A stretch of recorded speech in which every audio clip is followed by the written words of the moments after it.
नमस्कार, आपण पाहताय कोकणचे नंबर 1 महा चॅनल कोकण सात लाईव्ह. बातमीपत्रात आपलं स्वागत. सुरुवात करूया हेडलाईन्सनं. आढाळी एमआयडीसीत उद्योगांऐवजी भलतेच उद्योग. सांस्कृतिक कार्य संचालनालयाचे कार्यक्रम नक्की कोणासाठी? आणि वेंगुर्ले पर्यटकांनी बहरलं. आता पाहूया सविस्तर बातम्या. सुझुकी टू व्हीलरची धमाकेदार समर ऑफर. उन्हाळ्याच्या सुट्टीत प्रवासाचा आनंद द्विगुणित करण्यासाठी श्री विनायक सुझुकी घेऊन आले आहेत. सुझुकीच्या सर्व गाड्यांवर आतापर्यंतच्या सर्वात भारी डील्स. संपर्क 94 23 98 97 81, 94 23 98 97 83 आणि 86 05 58 63 76. सध्या शाळांना उन्हाळी सुट्टी असून अनेक पर्यटक वेंगुर्लेत दाखल होत आहेत. वेंगुर्लेतील झुलता पूल परिसरालाही सध्या पर्यटकांची मोठ्या प्रमाणात पसंती मिळत असून झुलता पूल परिसर नवाबाग समुद्रकिनारा पर्यटकांनी गजबजून गेला आहे. पाहूयात.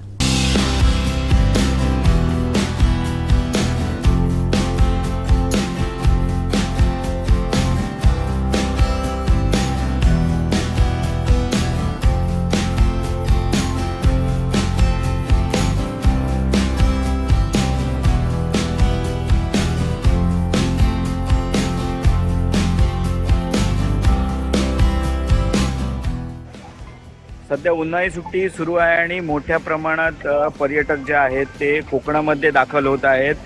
कोकणातील म्हणजे सिंधुदुर्ग जिल्ह्यातील मालवण समुद्रकिनारा असेल, तारकर्ली असेल, त्याचप्रमाणे या समुद्रकिनाऱ्यांबरोबरच सध्या वेंगुर्ला येथील झुलता पूल जो परिसर आहे, त्याचप्रमाणे नवाबाग जो परिसर आहे, याला सुद्धा या ठिकाणी पर्यटकांची पसंती आपल्याला पाहायला मिळत आहे. आपण जर माझ्या मागे जर बघू शकतात तर आज हा मी जो परिसर आहे तो वेंगुर्ल्यातील जो बहुचर्चित झुलता पूल परिसर, या परिसरामध्ये मी आहे आणि याच्या बाजूला जे नवाबाग समुद्रकिनारा आहे त्या समुद्रकिनाऱ्यावर आपल्याला बरीच पर्यटकांची गर्दी दिसत आहे. सध्या उन्हाळी सुट्टी सुरू आहे, त्यातच आता शुक्रवार, शनिवार, रविवार असे 3 दिवस सलग 3 दिवस या ठिकाणी आलेले आहेत आणि या संपूर्ण उन्हाळी सुट्टीचा आनंद घेण्यासाठी पर्यटकांची वेंगुर्ला येथील झुलता पूल परिसराला पसंती मिळत आहे. या परिसरात फोटो काढण्यासाठी, त्याचप्रमाणे या परिसरात असलेलं म्हणजे याच वर्षी सुरू झालेलं बोटिंग व्यवसाय असेल, त्याचप्रमाणे कायाकिंग असेल, हे सुद्धा करण्यासाठी पर्यटकांची पसंती होत आहे. त्याचप्रमाणे समुद्रात सुद्धा स्नान करण्यासाठी बरेचसे पर्यटक हे या ठिकाणी झुलता पूल परिसरात दाखल झालेले आपल्याला पाहायला मिळत आहेत. मागील 5 वर्षांचा विचार करता हे झुलता पूल या ठिकाणी झाल्यामुळे बरेच पर्यटकांची संख्या ही वेंगुर्ल्यात या ठिकाणी वाढलेली आपल्याला पाहायला मिळत आहे. मुंबई येथील चाकरमानी असतील किंवा गोवा राज्यातील पर्यटक असतील, त्याचप्रमाणे आपल्या कर्नाटक असतील, बेळगाव, कोल्हापूर येथील पर्यटक असतील, मोठ्या प्रमाणात वेंगुर्ला येथे दाखल होत आहेत. जो झुलता पूल परिसर आहे त्याचप्रमाणे याच परिसराला लागून जो नवाबाग बीच आहे, या बीचवर सुद्धा पर्यटनाचा आनंद लुटण्यासाठी अनेक पर्यटक हे या ठिकाणी दाखल होत आहे. यामुळे निश्चितच जे व्यावसायिक आहेत या झुलता पूल परिसरातील जे छोटे खाद्यपदार्थाचे स्टॉल आहेत, त्याचप्रमाणे या ठिकाणी बोटिंगचे जे व्यावसायिक आहेत यांच्यासुद्धा रोजगारामध्ये या ठिकाणी वाढ झालेली आपल्याला पाहायला मिळत आहे. अनेक पर्यटकांची पसंती ही सध्या वेंगुर्ला येथील झुलता पूल परिसर असेल, बंदर परिसर असेल, याला मिळत आहे आणि अनेक पर्यटक सध्या या ठिकाणी वेंगुर्ल्यातही दाखल झालेले आहेत. त्यामुळे हॉटेल व्यवसाय असेल, त्याचप्रमाणे इतर छोटे मोठे पर्यटनावर आधारित जे व्यवसाय आहेत यांना सुद्धा या सुट्टीच्या दिवसामध्ये जे त्यांची आर्थिक स्थिती सुद्धा या ठिकाणी सक्षम होण्यासाठी मदत होत आहे. अनेक पर्यटक जे आहेत ते बोटिंगचा आनंद घेत आहेत. त्याचप्रमाणे जे शेजारील जो या ठिकाणी पर्यटन जे स्पॉट आहेत, जे समुद्रकिनाऱ्याच्या समुद्रातील आतमधील जे स्पॉट आहेत ते पाहण्यासाठी सुद्धा अनेक पर्यटकांची पसंती ही या वेंगुर्ला झुलता पूल परिसराला, त्याचप्रमाणे या समुद्रकिनाऱ्याला या ठिकाणी मिळत आहे. आरवा एंटरप्राइजेसची ब्रँडेड विक्री आणि विक्रीतील सर्व सेवा, लॉयड आणि शार्प ब्रँडचे AC, TV, fridge, washing machine उपलब्ध. आमचा पत्ता R Y enterprises, Naik petrol pump समोर, वागदे, कणकवली. संपर्क 96 19 61 15 58. आणि 913034 7908. कणकवली तेलियाळी येथे एका विहिरीत पडलेल्या वासराला नागरिकांनी जीवदान दिलंय.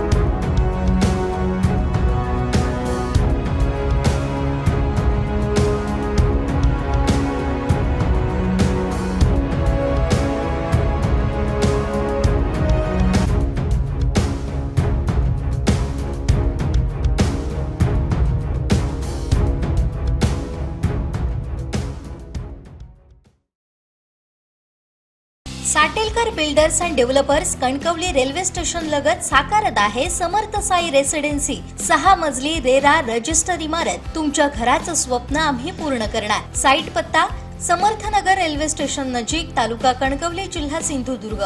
आज तिसऱ्यांदा पेट्रोल आणि डिझेलच्या दरात वाढ झाल्यानं पुन्हा एकदा सर्वसामान्यांना सरकारनं मोठा झटका दिल्याची भावना सर्वसामान्य वर्गातून येत आहे. पाहूयात.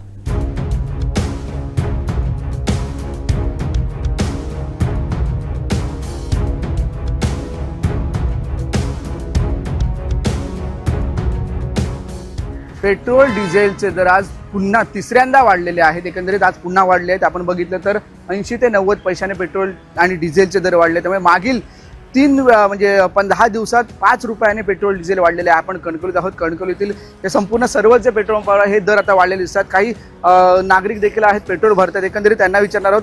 आज तिसऱ्यांदा पेट्रोल डिझेलचे दर वाढलेले आहेत. 1 रुपयाने आज महाग झाले. काय सांगा? काय बोलणार आहोत? दर दर वाढतात, दररोज वाढतात, दर चालूच आहेत. त्याच्यावर काय सरकारने उपाययोजना, पर्याय काय करायला पाहिजे? काय अपेक्षा? काय दर कमी करायला पाहिजे. हो, दर कमी करायला पाहिजे असं सांगतात. काही बरेच नागरिक आहेत आणि देखील आहेत. तुम्ही रोज पेट्रोल भरता, आज पुन्हा पेट्रोल महाग झालेलं आहे. एकंदरीत आज खूप महाग झाला आहे. 5 रुपयाने वाढलं, अजून पण वाढण्याची शक्यता आहे. मागील 10 दिवसात 5 रुपयाने वाढले. हे सतत वाढ सुरू आहे. एकंदरीत वाढ चालू आहे चालू आहे. आणि काय पुढे पण वाढणार आहे. पुढे काय मागणी असेल या संदर्भात? यामध्ये मागणी म्हणजे पेट्रोल दर कमी व्हायला पाहिजे. पेट्रोल पण मिळत नाही, पेट्रोल पण कमी झालं आहे. त्यामुळे आम्हाला त्रास होत आहे. त्रास होतोय एकंदरीत सांगतायत. काही स्थानिक नागरिक आहेत. काय सांगाल? 3 वेळा पेट्रोल वाढले. आज देखील 80 ते 90 पैशाने वाढले. मागील 10 दिवसात 5 रुपयाची वाढ झाली आहे. सामान्य माणसाला सध्या पेट्रोल दरवाढीचा फटका पडत आहे. शेतकरी हवालदिल झालेला आहे. आता शेतीची कामं चालू होणार आहेत, त्यामुळे त्यांना मशिनरीसाठी पेट्रोल, डिझेल या सर्व वस्तू लागणार आहेत. आणि अशावेळी जर ही अशी वाढ होत असेल, गरिबांना याचा खूप मोठा त्रास होणार आहे. या दरवाढीमुळे भाजी असेल, दूध असेल, हे सगळं ट्रान्सपोर्टेशन मागतंय. सगळं ट्रान्सपोर्टेशन, कारण इथे भाजी येते ती सगळी कोल्हापूर, बेळगाववरनं येते, त्यामुळे इथे ट्रान्सपोर्टेशन वाढणार, भाजी, सर्व वस्तूंचे दर महाग होणार. हे तर काय ठरलेलंच आहे. म्हणजे सर्वसामान्य त्याच्यात भरडला जाणार आहे.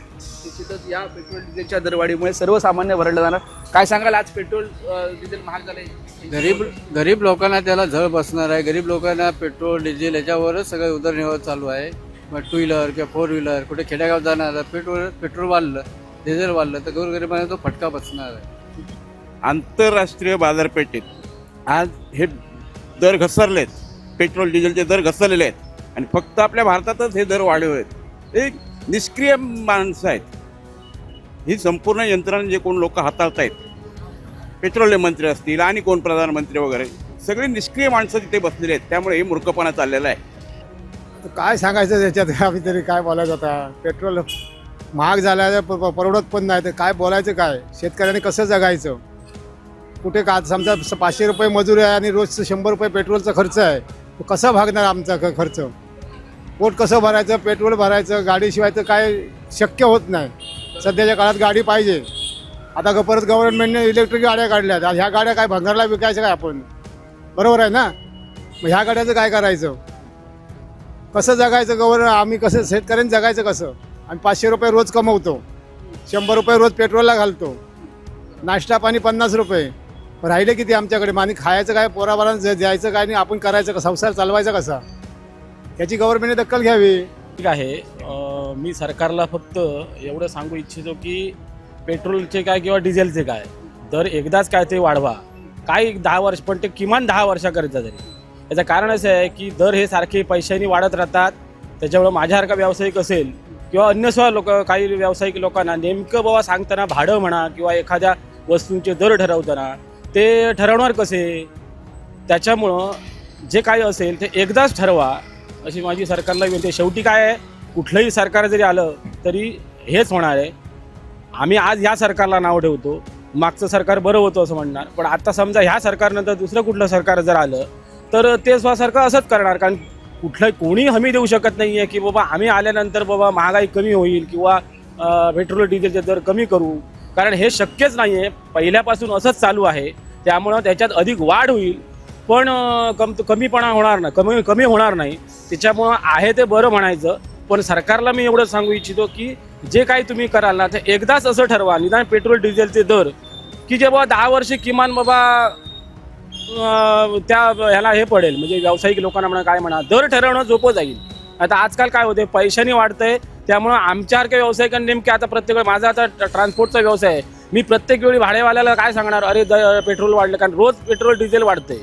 मग माझ्यासारखे व्यावसायिक प्रत्येक वेळी गिऱ्हाईक ऐकून घेणार नाही.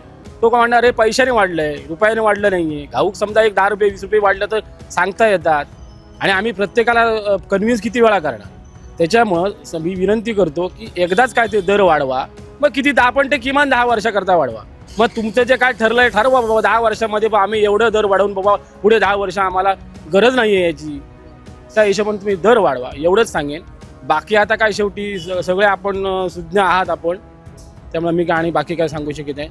काका तुम्ही दरवेळी पेट्रोल भरायला येता, काय सांगाल आज पेट्रोलचे दर वाढले? काय नाही, इलेक्शनला पैसे घेऊ नका, ते असे काढणार खिशातून. इलेक्शनला पैसे घेतलं काय खिशातून काढणार, बाकी काय नाही, सगळे चोर आहेत. निश्चितच काकाने एक बोलकी प्रतिक्रिया दिली आहे की इलेक्शनमध्ये जो होणारा जो काळा बाजार आहे त्याच्यावर त्यांनी बोललेलं आहे. त्यामुळे पेट्रोल डिझेलच्या दरवाढीचा सर्वसामान्यांची झळ बसू लागले एवढंच आपल्याला दिसत आहे. उमेश बुचडे, कोकण सात लाईव्ह, कणकवली. सुपर बाजार कोऑपरेटिव्ह कणकवली, सिंधुदुर्ग जिल्ह्यातील एकमेव वातानुकूलित सुपर बाजार. पत्ता सुपर बाजार, Mumbai Goa highway, SM high school समोर, कणकवली. आपल्या अतूट विश्वासामुळेच आम्ही 25व्या वर्षात पदार्पण करतोय. महाराष्ट्र शासनाचे सांस्कृतिक कार्य मंत्री ॲडव्होकेट आशिष शेलार यांच्या संकल्पनेतून सांस्कृतिक कार्य विभाग, सांस्कृतिक कार्य संचालनालय आयोजित 3 दिवसीय असंघटित लोककलांचा महोत्सव आयोजित करण्यात आला आहे. मात्र या कार्यक्रमाला उपस्थित प्रेक्षकांचा 3 अंकी आकडासुद्धा पार झाला नव्हता. त्यामुळे सांस्कृतिक कार्य संचालनालयाचे उत्तम व सांस्कृतिक मेजवानी असणारे कार्यक्रम नक्की कोणासाठी आयोजित केले जातात? मोफत प्रयोग असूनही प्रेक्षक अशा चांगल्या कार्यक्रमांना का मुकतात असा प्रश्न यामुळे निर्माण होतो आहे. पाहूयात.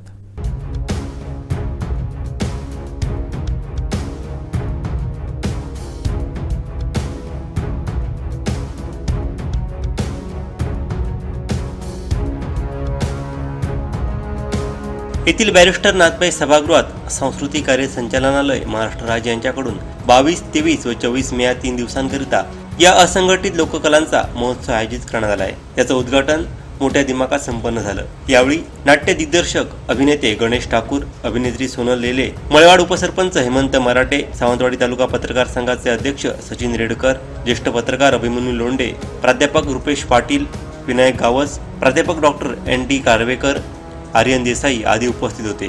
यावेळी श्री ठाकूर यांनी मनोगत व्यक्त केलं. आजच्या डिजिटल युगात प्रेक्षक चांगल्या कार्यक्रमांना येत नाहीत अशी खंत त्यांनी व्यक्त केली. असंघटित लोककलांचा महोत्सव ही श्रोत्यांसाठी मेजवानी असून लुप्त झालेल्या लोककला पाहण्याची संधी आहे असं मत त्यांनी यावेळी व्यक्त केलं. दरम्यान साधारण 3 महिन्यांपूर्वी या सभागृहात सांस्कृतिक संचालनालयाचं निरूपणकार गणेश शिंदे यांचं ज्ञानियांचा राजा मोगरा फुलला हा संतश्रेष्ठ ज्ञानेश्वर महाराजांच्या अलौकिक जीवनचरित्रावर आधारित विशेष आध्यात्मिक व सांस्कृतिक कार्यक्रम आयोजित केला होता. मात्र त्यावेळी प्रेक्षकांची असणारी उपस्थिती प्रश्नचिन्ह उपस्थित करणारी ठरली. आजही असंघटित लोककलांच्या महोत्सवात असं चित्र बघायला मिळालं. शुक्रवारी करपल्लवी गोंधळी, बहुरूपी धनगरी ओवी, हेळवी लोककलावंत, फुगडी आणि झिम्मा आदी लुप्त होत चाललेले कार्यक्रम पार पडत आहेत. तर शनिवारी आदिवासी पाटा गायन, खेळे कळसूत्री बाहुल्यांचा, धीरोधीरो नृत्य, मयूर नृत्य आणि लंगी बंजारा नृत्य, रविवारी कोकणची लोककला परंपरा समृद्ध करणारं दशावतार नाटक, कोळी नृत्य, सोंगी मुखवटे, दिमडी, ढोलकी, ढोलताशा वाद्यवृंद, जुगलबंदी आणि भारूड यांसारख्या प्रसिद्ध कला प्रकारांसह लोककलांचे सादरीकरण प्रेक्षकांसाठी विशेष ठरणार आहे.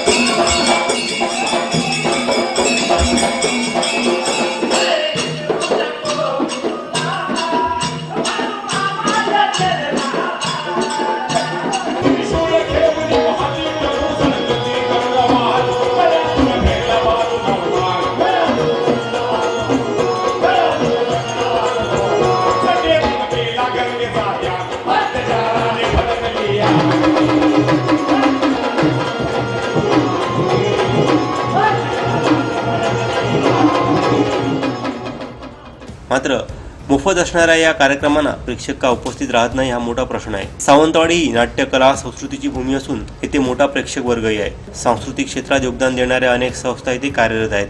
मात्र या कार्यक्रमांना असणारी अनुपस्थिती बघता नियोजनात आयोजक संयोजक कमी पडतात की सांस्कृतिक कार्यविभाग केवळ कार्यक्रम संपन्न करण्यापुरतीच मर्यादित राहतात, असा सवाल या निमित्तानं उपस्थित होतोय.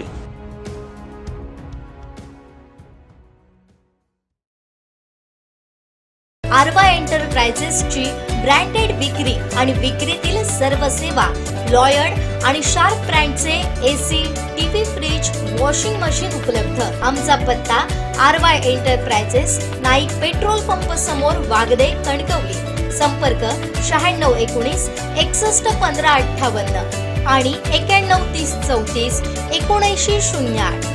देवगड जामसंडे येथील वाहतूक कोंडीची समस्या दिवसेंदिवस गंभीर बनत असून देवगड येथील मुंबरी रस्त्यावर सतत वाहतूक कोंडी होत आहे. पाहूयात.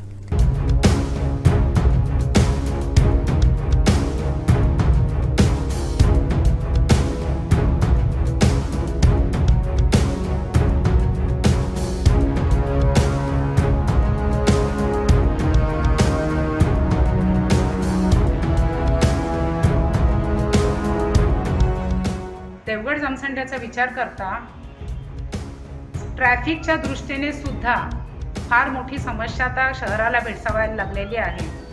त्याचं असं कारण, काही ठिकाणी ट्रॅफिकचं नियोजन नाही आहे, तर काही ठिकाणी अरुंद रस्ता आहे, ज्यामुळे ट्रॅफिक मोठ्या प्रमाणात जाम होते आणि लोकांना आजूबाजूच्या घरांना किंवा तिथल्या स्थानिक लोकांना सुद्धा मोठ्या प्रमाणात ट्रॅफिकला सामोरे जावे लागतात. जेव्हा सुट्ट्या असतात किंवा पर्यटनाचा पीक पॉईंट असतो, त्यावेळेला पर्यटकांच्या गाड्या मोठ्या प्रमाणात आलेल्या असतात आणि स्थानिक गाड्या, याच्यामुळे ट्रॅफिक खूप मोठ्या प्रमाणात तुंबतं आहे. आणि त्यासाठी काहीतरी ठोस योजना करून ट्रॅफिकचं नियोजन करावं किंवा जिथे अरुंद रस्ता आहे तिथे रुंदीकरण करून मोठा मार्ग करावा, ही विनंती राहील. आता आपण बघितलं तर शहराला फुटपाथ जवळपास नाहीच आहे. जर नगरपंचायतीचा विचार केला तर नगरपंचायतीच्या नियमानुसार जो मुख्य रस्ता आहे, मग तो स्टेट हायवे असो किंवा कोस्टल हायवे असो, शहरामधून स्टेट हायवे आणि कोस्टल हायवे दोन्हीही जात आहे, तर नगरपंचायतीने पदचाऱ्यांसाठी फुटपाथची व्यवस्था करावी, जेणेकरून लहान मुलं आणि वृद्ध सुरक्षित त्या रस्त्यावरून जाऊ शकतील. आता तुमच्या सावंतवाडीत कार क्राफ्ट घेऊन येत आहे खात्रीशीर car service. Maruti Suzuki car सर्व्हिसिंगचा मुंबई आणि ठाणे येथील 20 वर्षांचा प्रदीर्घ अनुभव आता आपल्या सेवेसाठी सज्ज. पत्ता car craft services private limited, plot number 21, जुना मुंबई गोवा महामार्ग, चितारी हॉस्पिटल जवळ, कोलगाव, भोम, सावंतवाडी. आजच अपॉइंटमेंट बुक करा. कणकवली शहरानजीक हळवळ फाटा इथं धावत्या दुचाकीनं अचानक पेट घेतल्याची घटना शुक्रवारी सायंकाळी 7:30च्या सुमारास घडली आहे. या घटनेत दुचाकी चालक सुदैवानं बचावला असून कोणती जीवितहानी झाली नाही.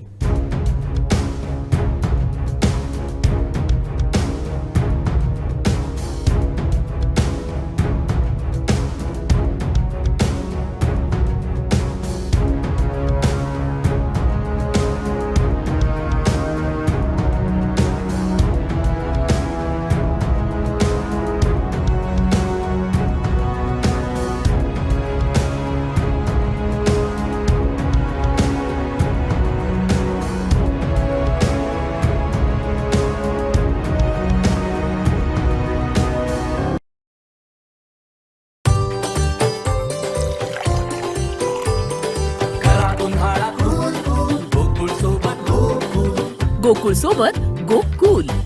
महाराष्ट्र शासनाचे सांस्कृतिक कार्यमंत्री ॲडव्होकेट आशिष शेलार यांच्या संकल्पनेतून सांस्कृतिक कार्य विभाग सांस्कृतिक कार्य संचालनालय आयोजित 3 दिवसीय असंघटित लोककलांचा महोत्सव आयोजित करण्यात आला आहे.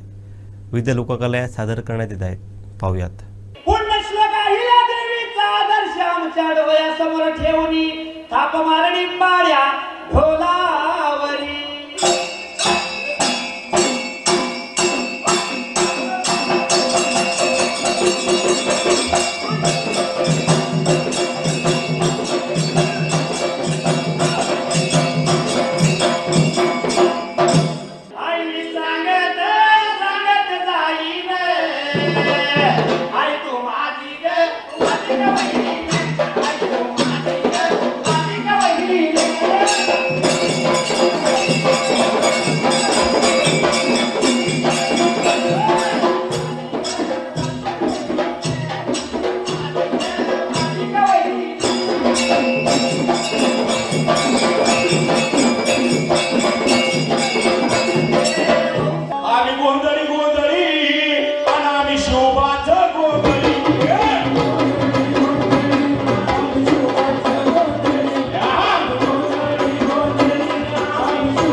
आकाशात वीज कडकडेल शत्रूवरती पडे पण सिंहासनी चढे पाहून मोगलांच्या अन्याया.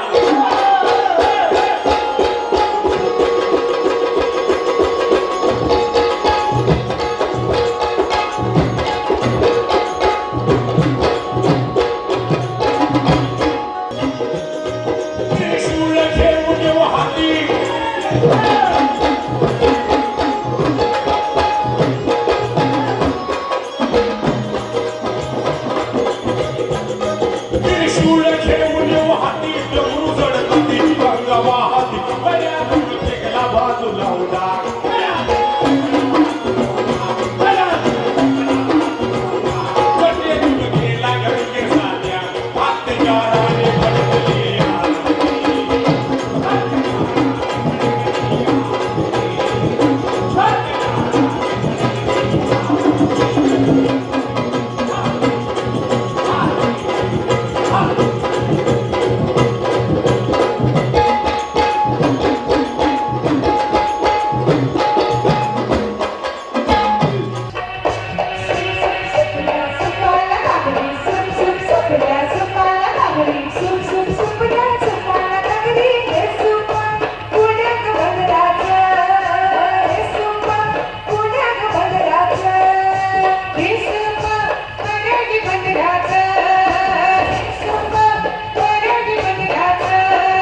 स्कूटर्स आता कुडाळमध्ये.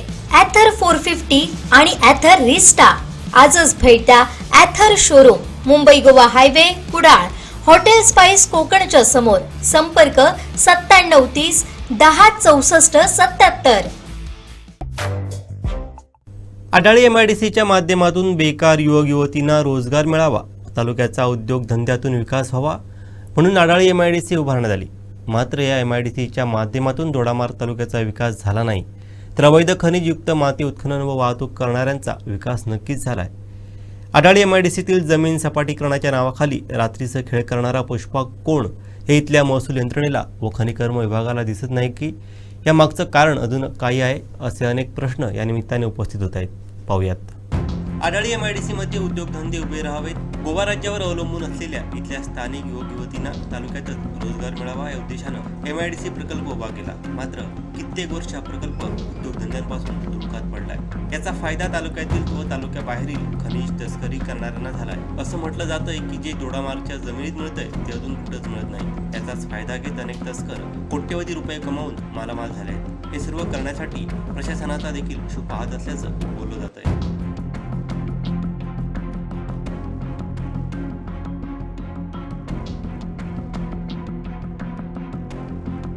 आडाळी MIDCत उत्खनन नव्हे तर उद्योग येणं आवश्यक आहे. गोवा राज्य मोपा विमानतळ सीमेवर असल्यानं रोजगाराची खाण म्हणून आडाळीचं नाव निर्माण होणं अपेक्षित आहे.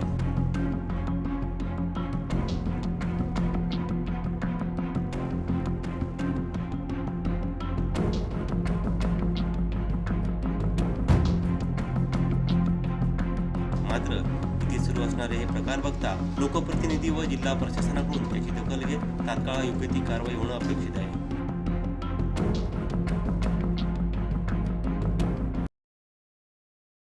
दोडामार्ग तालुक्यातील आडाळी MIDC मंजूर होऊन तब्बल 13 वर्ष झाली आहेत. मात्र अद्याप इथं उद्योग काही आले नाहीयेत. विधानसभा निवडणुकीच्या तोंडावर विरोधकांच्या सोबत सत्ताधाऱ्यांनीही रोजगारासाठी लॉंग मार्च काढला. पण रोजगाराच्या खाणीतून उद्योग येण्याऐवजी भलतेच उद्योग सुरू झाल्याचं चित्र आहे. जमीन सपाटीकरणाच्या नावाखाली काही स्थानिक आणि माती दलालांनी मोठ्या प्रमाणात मायनिंग सदृश्य माती तस्करी सुरू केल्याची धक्कादायक बाब समोर आली आहे. जिल्हा प्रशासनाचा तिसरा डोळा MIDC असूनही याकडे डोळेझाक का झाली, तर उद्योगासाठी प्रयत्नशील असल्याचे वारंवार बोलून दाखवणारे जिल्ह्याचे सुपुत्र उद्योगमंत्री उदय सामंत आणि त्यांचं खातं हा प्रकार होईस तोवर काय करत होतं, असा सवालही उपस्थित होतोय.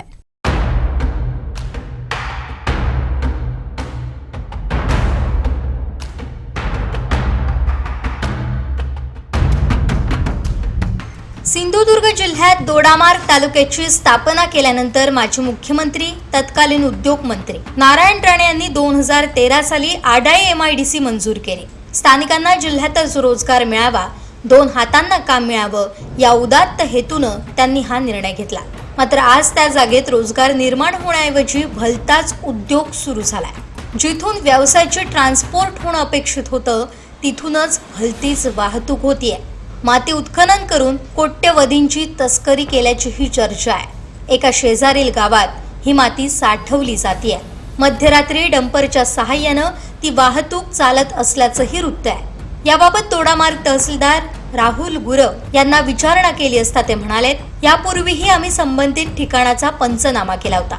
तसेच MIDCच्या जागेत हा प्रकार होत असल्यानं प्राधिकरणला देखील पत्र देण्यात आलं होतं. मात्र आतापर्यंत 5 पत्र दिलीत अशी माहिती दिली. तसेच याबाबत महाराष्ट्र औद्योगिक विकास महामंडळाला विचारणा केली.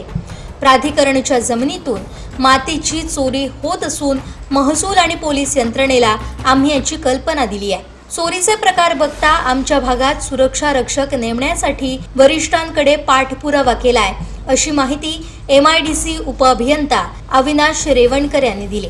इको सेन्सिटिव्ह झोन म्हणून घोषित झालेल्या तालुक्यातील गावं बघता तसेच येथील माती बघता सपाटीकरणाच्या नावाखाली काढल्या जाणाऱ्या आणि अधिकाऱ्यांच्या म्हणण्यानुसार माती चोरी होण्याचे प्रकार बघता इथली सॉइल टेस्टिंग झालेली का, मायनिंग सदृश्य माती चोरी करण्याचं धाडस कोणता पुष्पा करतोय आदी प्रश्न उपस्थित होत आहेत. यातच जिल्हाधिकारी तृप्ती धोडमिसे यांनीही या प्रकरणाची माहिती घेतल्याचं समजतं. त्यामुळे याबाबत विचारणा करण्यासाठी जिल्हाधिकाऱ्यांना फोन करण्यात आला, मात्र जिल्हाधिकाऱ्यांकडून प्रतिसाद मिळालेला नाही. तसेच उद्योग मंत्र्यांनाही संपर्क साधण्याचा प्रयत्न केला असता त्यांच्याशी संपर्क होऊ शकला नाही. एकंदरीतच या प्रकरणाकडे जबाबदारीच्या टोलवाटोलवीत शासनाचा पूर्णतः दुर्लक्ष झालाय. स्थानिक पातळीवर पुष्पा सिनेमातील स्टोरी सारख्या वेगळ्या चर्चाही आहेत. त्यामुळे जिथून उद्योग व्यवसाय सुरू होणं अपेक्षित होतं तिथं सावळा गोंधळ सुरू आहे. हजारो युवक युवतींना रोजगारासाठी गोवा राज्यात जावं लागताना, हायवे अपघातात जीव गमवावे लागत असताना हा प्रकार खेदजनक आहे. आडाळी MIDCच्या खाणीतून रोजगाराचा साठा बाहेर पडणं अपेक्षित असताना भलताच धंदा इथं काहींनी चालवलाय.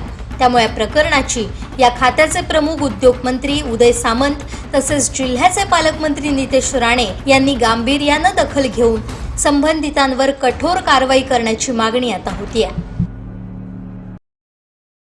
शेवटी ठळक घडामोडी पुन्हा एकदा. आडाळी MIDCत उद्योगांऐवजी भलतेच उद्योग.